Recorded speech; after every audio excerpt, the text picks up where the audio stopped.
একটি বর্বর ইতিহাস রচিত হয়েছে। আজকে আমি দেখেছি নুরা পাগলা নামে একজন মানুষ মারা গেছে।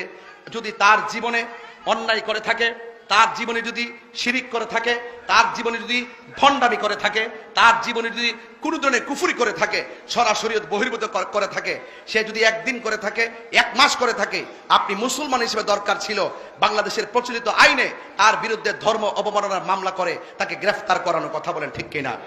কিন্তু সেই নুরা পাগলা যখন মারা গেল, কবরের ভিতর থেকে আপনারা তাকে লাঠি দিয়ে আঘাত করে করে কবর খুঁড়ে তার লাশটাকে বের করলেন। বের করার পরে তার লাশকে নিয়ে উল্লাস করেন, আল্লাহু আকবার, নারায়ে তাকবীর, আল্লাহু আকবার স্লোগান দিয়ে দিয়ে আপনারা সেই লাশটার মধ্যে আগুন ধরিয়ে পুড়িয়ে দিয়েছেন।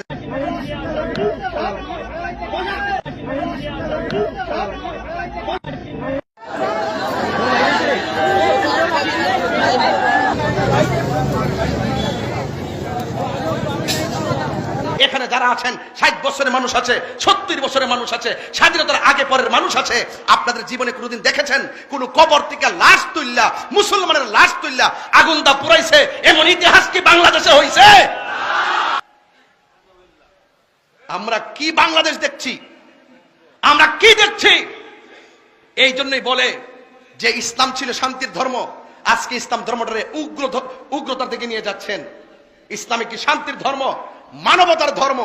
এই জন্য আমি বলবো, প্রশাসনকে বলবো, এই ঘটনার সাথে যারা জড়িত তাদেরকে অনতিবিলম্বে আইনের আওতায় আনার জন্য কথা বলেন, ঠিক না বেঠে? আজকে আপনি কোন ব্যক্তি ভণ্ড, কে ভালো মন্দ যুক্ত যখন মারা যায় তখন সেটা আল্লাহর হাতে ছেড়ে দিতে হয়, কথা বলেন, ঠিক না বেঠি? আপনি বলুন তো, একটা মানুষ মারা যাওয়ার পরে কবর থেকে উঠায় আগুন ধরানো কি ইসলাম এলাও করে? এক কথা বলে এলাও করে? সে মারা গেছে, সে যদি বন্ড হয়, সে যদি প্রতারক হয়, সে যদি জাহান্নামী হয়, জান্নাতি হোক বা জাহান্নামী হোক, এটার ফায়সালা আল্লাহ করবেন।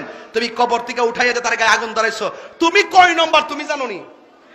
এই জন্যই আপনাদেরকে অনেক সময় ধর্ম ব্যবসায়ী বলে, এই জন্য আপনাদেরকে উগ্রবাদী বলে, এই জন্য আপনাদেরকে জঙ্গিবাদী বলে, এই জন্য আপনাদের প্রতি মানুষের আস্থা বিশ্বাস দিনে দিনে উঠে যাচ্ছে। সত্যিকার ইসলামটা কলঙ্কিত হচ্ছে, কথা বলেন, ঠিক না বেটে? যারা এই ঘটনার সাথে জড়িত অনতিবিলম্বে তাদেরকে আইনের আওতায় আনতে হবে, কথা বলেন, ঠিক না বেঠি? আমরা দেখেছি বিগত 24 সালের 5 আগস্টের পরে আমাদের 90টা মাজারের মধ্যে আগুন ধরিয়ে দেওয়া হয়েছে। সেদিন থেকে ওই দিন থেকে যদি সরকার তাদের লাগাম টেনে ধরতো, আজকে কবরের ভিতর থেকে লাশ টেনে আগুন ধরাই দিত না, কথা বলেন, ঠিক কিনা বলেন? আমাদের 95টা মাজারের মধ্যে আগুন লাগাই দেওয়া হয়েছে। এই দেশে ইসলাম এনেছেন আল্লাহর ওলিগণ, এই দেশে শান্তির বার্তা ঘরে ঘরে পৌঁছে দিয়েছেন আল্লাহর ওলিগণ। সেই আল্লাহর ওলির মাজার যখন আগুন লাগাই দিয়েছেন, বুঝতে হবে আপনারা ইবনু আব্দুল ওয়াহাব নজদির এজেন্ডা এই দেশে বাস্তবায়ন করতে চান, কথা বলেন, ঠিক কিনা? আহলে সুন্নাত ওয়াল জামাত এগুলো বরদাস্ত করবে না। শান্তিতে কথা বলি, ভদ্রভাবে কথা বলি, খানকায় বসে আমরা মুরাকাবা মুশাহাদা করি, আমাদেরকে রাজপথে নামতে বাধ্য করবেন না, বলে দিলাম, ঠিক কিনা বলেন? এই জন্য ইন্টারিম গভর্নমেন্টকে বলবো, অনতিবিলম্বে সেই উগ্রবাদীদেরকে আইনের আওতায় আনা হোক। আমি আশা করব সকল ধর্মবর্ণ যত দলের লোক আছেন প্রত্যেককে বলবো এই ঘটনার তীব্র নিন্দা জানানোর জন্য, কথা বলে, ঠিক না বেঠে? এটা অত্যন্ত দুঃখজনক। এই জন্য আপনারা ভৈরববাসী শান্তিতে আছেন, এই শান্তির বার্তা ছড়িয়ে দিবেন।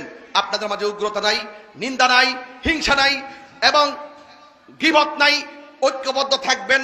দেখবেন রাসূল পাকের আদর্শ যদি হৃদয়ে লালন করেন, দেখবেন ইনশাআল্লাহ এই সমাজ শান্তির সমাজ হয়ে যাবে, কথা বলেন, ঠিক কিনা?